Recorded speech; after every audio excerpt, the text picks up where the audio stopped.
За гişүүдтэй өдрийн төргий. Өнөөдөр бас өглөө 8 цагаас дарган дээр идэх зөвлөл бас хуралдсан. Өнөөдөр бас 8 цагаас Монгол Улсын засгийн газар хуралдсан.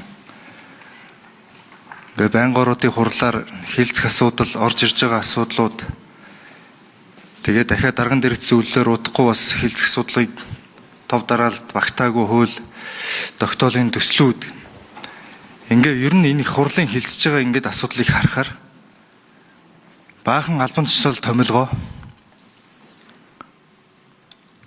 эсвэл бол хэн шалах төр хороо баахан шүүх хурлын асуудал ярьдаг болчиход.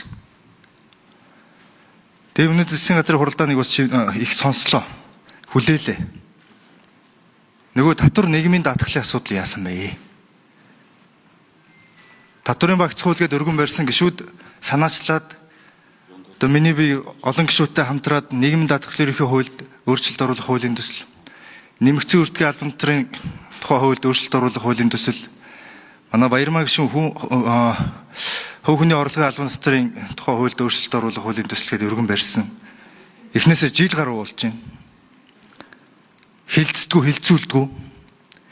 Засгийн газар бодлого оруулж ирнэ гээд 2 дахь жил рүү орчихно. Өнөөдөр засгийн газрын хуралдаанаар бас шийдэл алга. Шинэ ерөнхий сайд томилогдоод 1 сар болчихно. Яг 1 сар болчихно. Энэ татврынхаа асуудлуудыг, нийгмийн даатгалынхаа асуудлуудыг ойлгохгүй юм. Томьёолж чадахгүй юм. Энэ хилцэх асуудалд энэ яг одоо хэрэгцээтэй байгаа хизээнээсээ хойш хүлээж байгаа энэ олон жил хүлээж байгаа энэ олон нийтийн хүлээлтэнд байгаа сэдвүүдэд оруулж ирэх чинь хуулиудаа. Төрийн ордны гадаад жишээлбэл тэтгэврийн асуудал яриад ахмадууд жигсаад бараг сар боллоо. Хоолоогоос өөдөл хашгирч байна. Тэтгэврийг 1 сая 500 мянган төгрөг болгооч гэж. Энэ шаардлага бол үнэхээр хэцүү шаардлага. Гэхдээ энийг эрүүлэр сонсвол арт талд нь бидний орлого ерөөсөө энэ амжиргаанд хүрэлцэхэ боллоо гэдгийг хашгираан явж штэ. Тэгээ сүүлийн 1 сарын хугацаанд бид нар махныхаа үнэтэй нүр тулаад одоо эхнээсээ яаж болгоод байгаа юм бэ? Яаж болгох юм бэ гэдэг энэ нөхцөл байдал гадаа гудамж нь байна штэ. Айл өрх болгонд.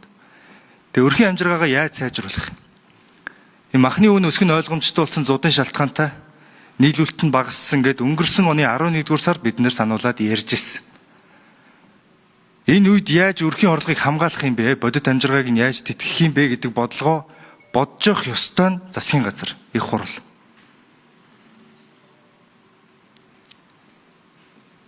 Өрхийн амжиргааны тухайг бодож байгаа яг энэ засгийн газрын гишүүд, энэ ерөнхий сайд ерөнхийлөгч их хурлын гишүүд байна уу яг үндэ яг одоо? Яаж хэн нэгэнд хариуцлага тооцох вэ? Яаж хэнийг зодож нүдэх вэ? Яаж хэнийг хааш нь томилох вэ? Яаж төрийн өмчийн компаниудаа нааш цааш нь болгох вэ? Ийм л юм бодож байна. Яг энэ гадна талд юу болж байгааг бүр ингээд амьдралаас тасарчдаг юм уу? 12 жил засаглахаараа.